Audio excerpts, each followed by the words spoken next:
Test 2. You will hear a number of different recordings and you will have to answer questions on what you hear. There will be time for you to read the instructions and questions, and you will have a chance to check your work. All the recordings will be played once only. The test is in 4 sections. At the end of the test, you will be given 10 minutes to transfer your answers to an answer sheet. Now turn to Section 1. Section 1. You will hear a man interviewing a woman in the street about her use of transport. First, you have some time to look at questions 1 to 5.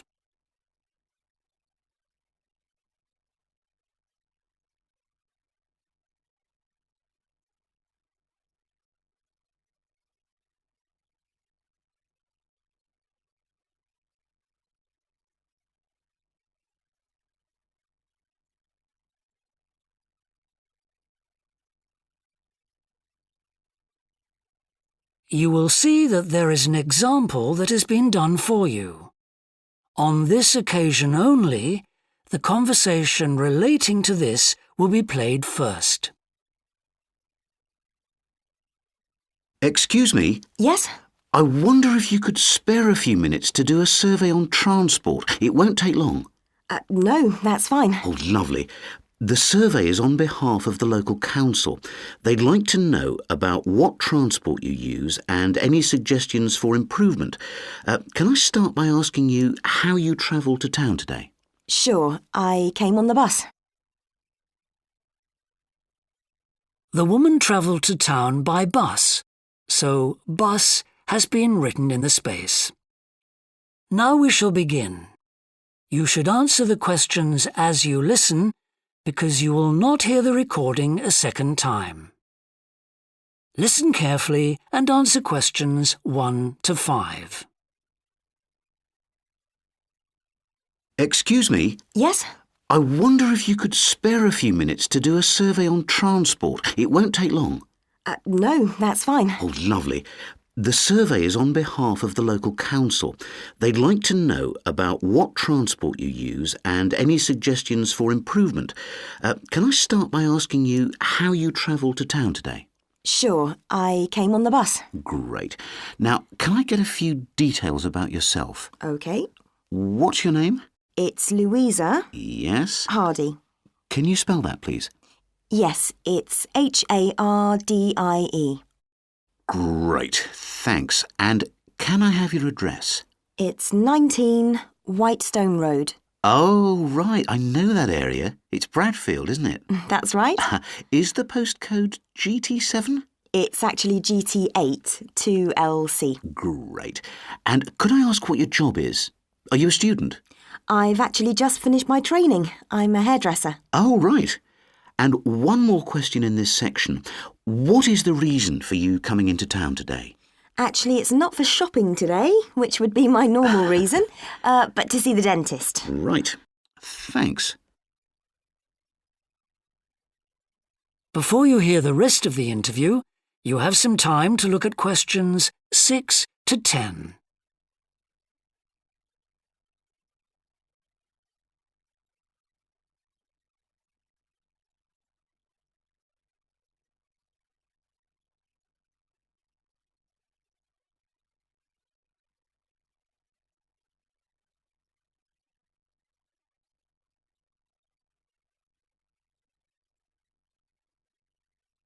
Now listen and answer questions 6 to 10. Now, in this last section, I'd like you to give us some ideas about the facilities and arrangements in the city for getting to and from work. Any suggestions you have for improvements?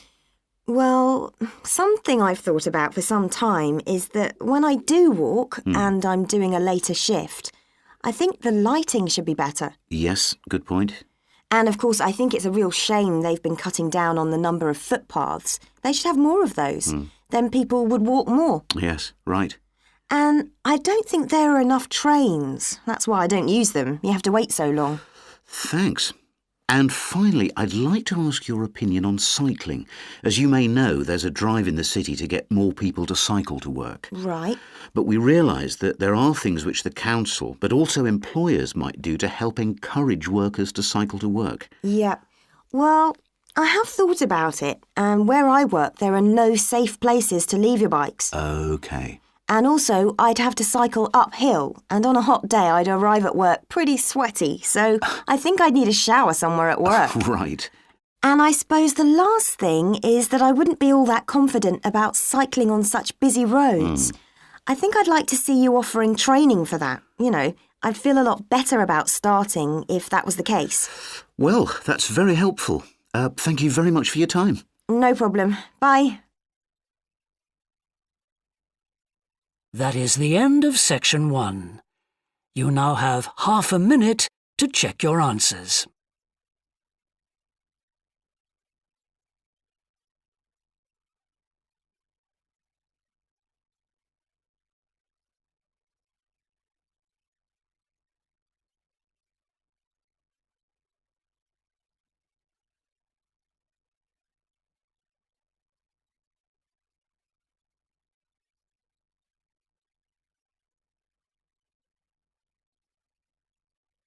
Section 2. You will hear a representative of a city council giving information about 2 new facilities which are opening soon in the city. First, you have some time to look at questions 11 to 14.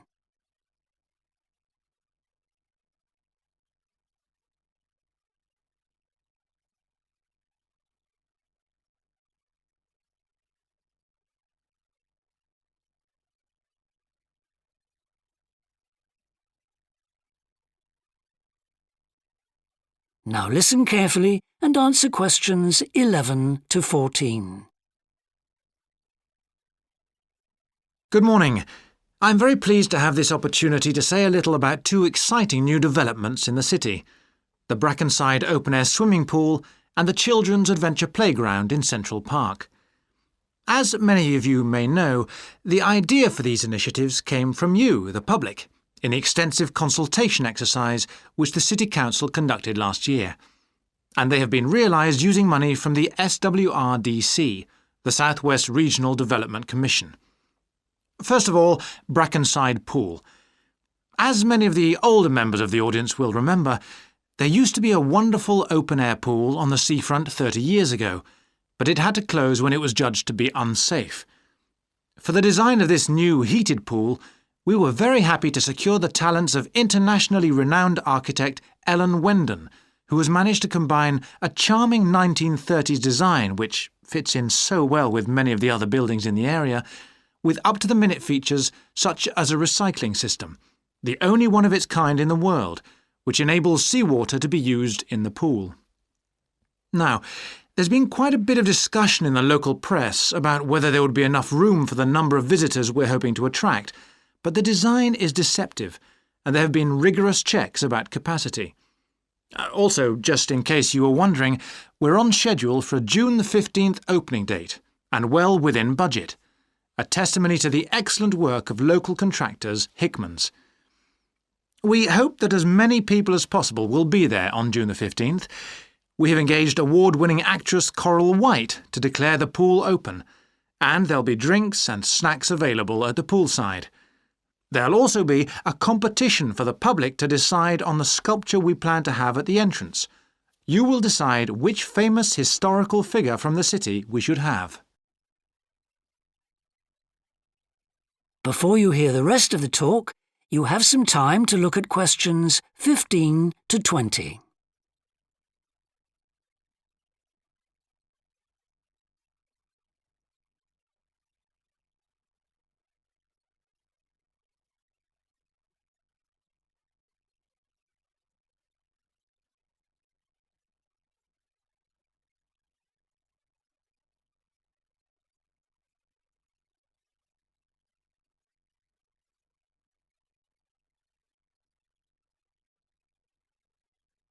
Now listen and answer questions 15 to 20.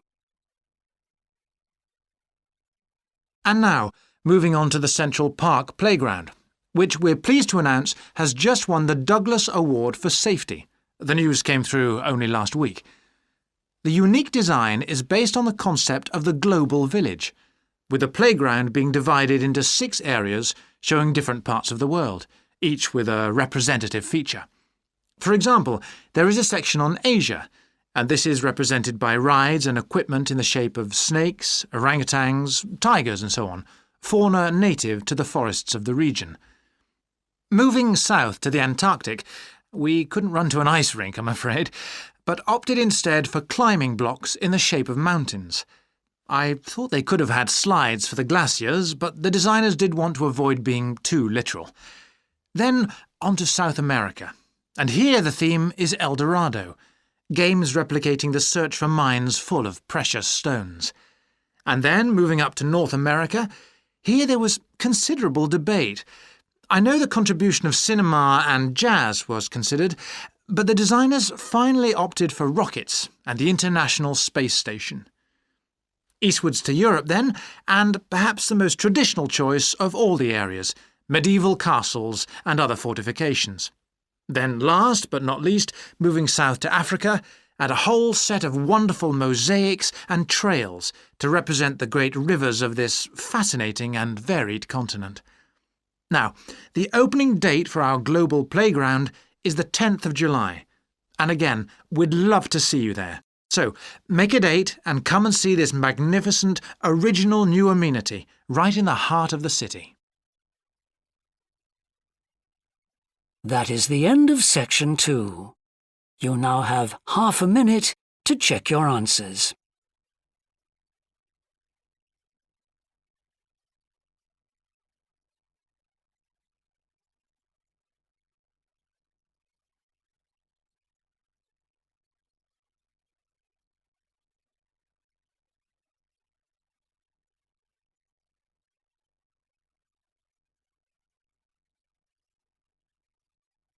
Section 3.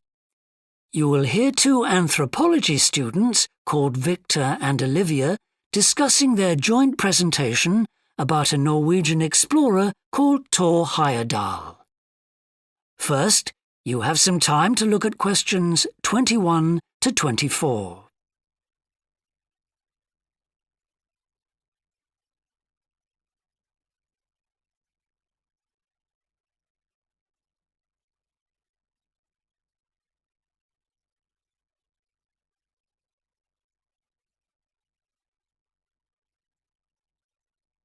Now listen carefully and answer questions 21 to 24. Right, well, for our presentation, shall I start with the early life of Thor Heyerdahl? Sure. Why don't you begin with describing the type of boy he was, especially his passion for collecting things? That's right. He had his own little museum. And I think it's unusual for children to develop their own values and not join in their parents' hobbies. I'm thinking of how Heyerdahl wouldn't go hunting with his dad, for example. Yeah, he preferred to learn about nature by listening to his mother read to him. And quite early on, he knew he wanted to become an explorer when he grew up. That came from his camping trips he went on in Norway, I think. No, it was climbing that he spent his time on as a young man. Oh, right. After university, he married a classmate, and together they decided to experience living on a small island to find out how harsh weather conditions shaped people's lifestyles. As part of their preparation, before they left home, they learnt basic survival skills, like building a shelter.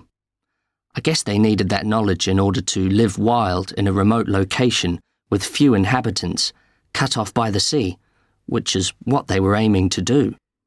An important part of your talk should be the radical theory Heyerdahl formed from examining mysterious ancient carvings that he happened to find on the island. I think you should finish with that. OK. Before you hear the rest of the discussion, you have some time to look at questions 25 to 30.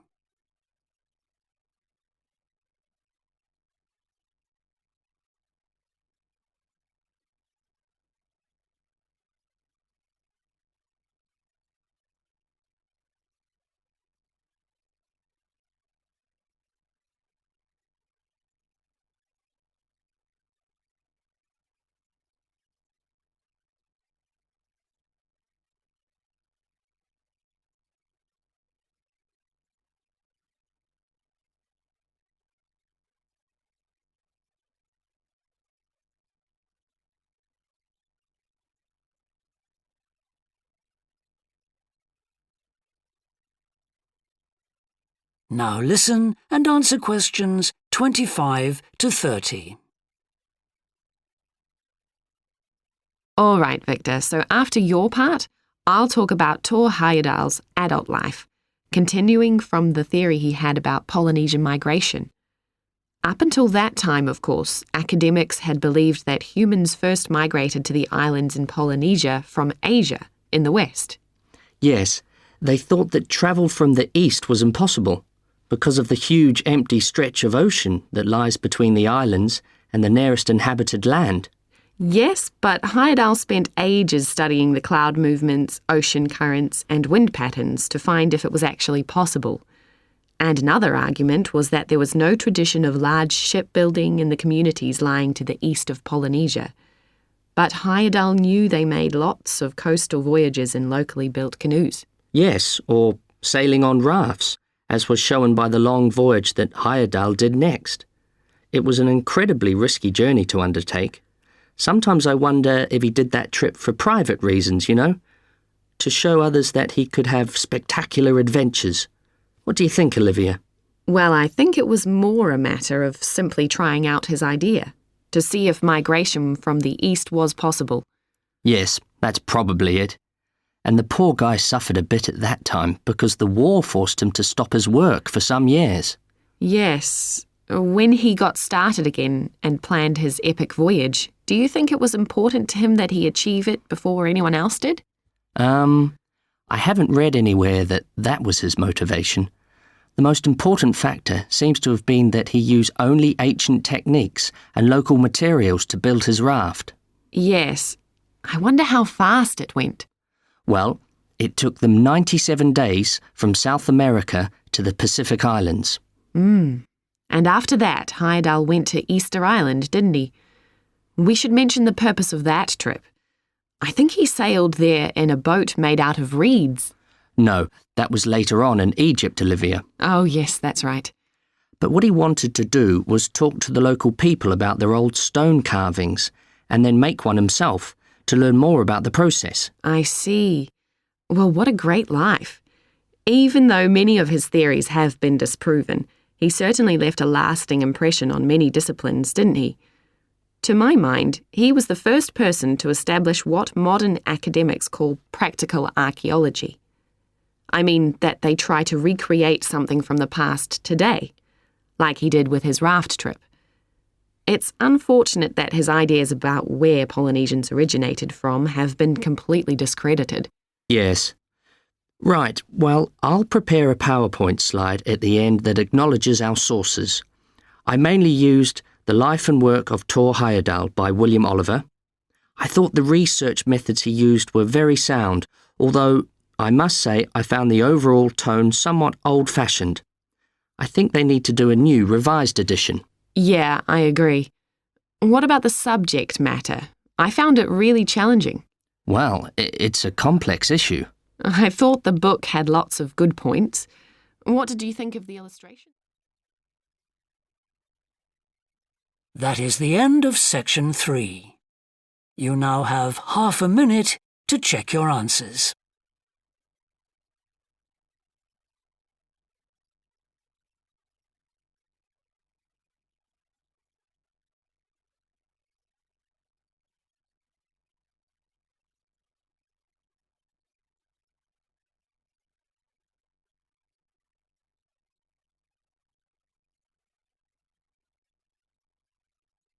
Section 4. You will hear a business student predicting how management might change in the next few years. First, you have some time to look at questions 31 to 40.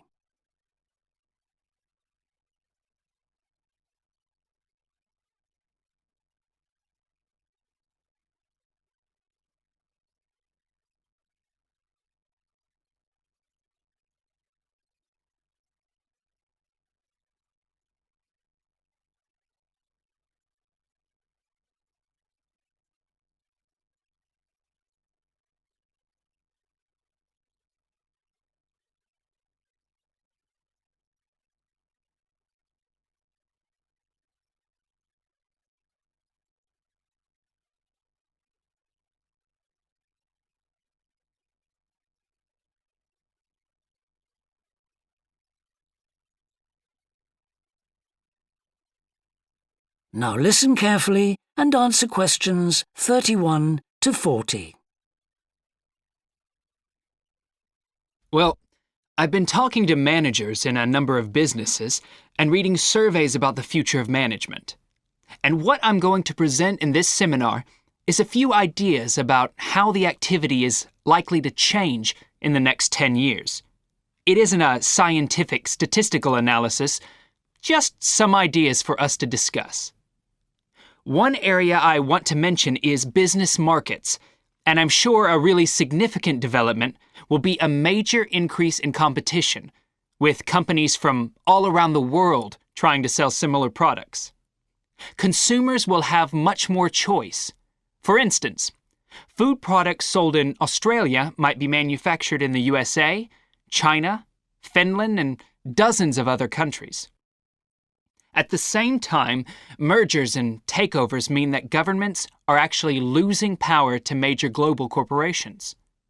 We can probably all think of companies that exert a great deal of influence, which may be good for consumers. A third point I want to make about markets is that in the rapidly expanding economies, such as India, China, Brazil, and Russia, demand is growing very fast. This is putting pressure on resources all over the world. I think businesses are becoming more open to external influences. In particular, companies are consulting customers more and more before making their business decisions. Companies are finding out what they want and providing it, instead of making products and then trying to sell them, which is the model of years ago. Another influence is that concerns about the environment will force manufacturers to extend product life cycles to reduce the amount of pollution and waste. And, in some cases, regulation will need to be strengthened. Many societies are much more fluid and democratic, and the structure of companies is changing to reflect that. I think we're going to see a greater emphasis within companies on teams created with a specific project in mind. And when they're completed, the teams will be disbanded and new ones formed. More and more people see work as simply one part of their lifestyle, and not the most important one. And as the workforce is shrinking in some countries, businesses are having to compete for staff instead of being able to choose among a lot of applicants. Typical examples that will attract and retain staff are traditional ones like flexible hours and, something that has been made possible by advances in technology, remote working, with people based at their home, abroad, or almost anywhere they choose.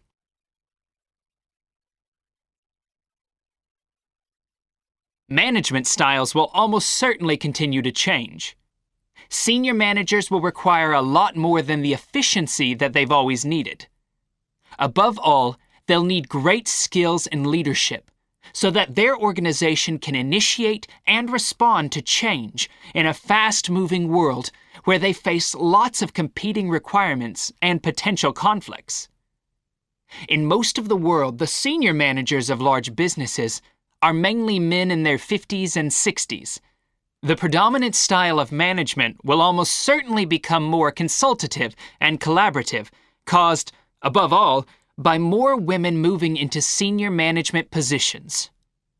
Many of the changes are influenced by developments in the wider economy. The traditional emphasis of business was manufacturing, and of course the service sector is very important. But we shouldn't overlook the growing financial contribution of IP, that is, intellectual property. Some books and films generate enormous sums from the sale of related DVDs, music, games, clothes, and so on. Another point I'd like to make is that although I've been talking about companies, one trend that they have to face is the move away from people working for the same employer for years. Instead, more and more people are becoming self-employed to gain the freedom and control over their lives that they're unlikely to get from being employed. Okay, well, that's all I want to say, so let's open it up for discussion. That is the end of section 4. You now have half a minute to check your answers.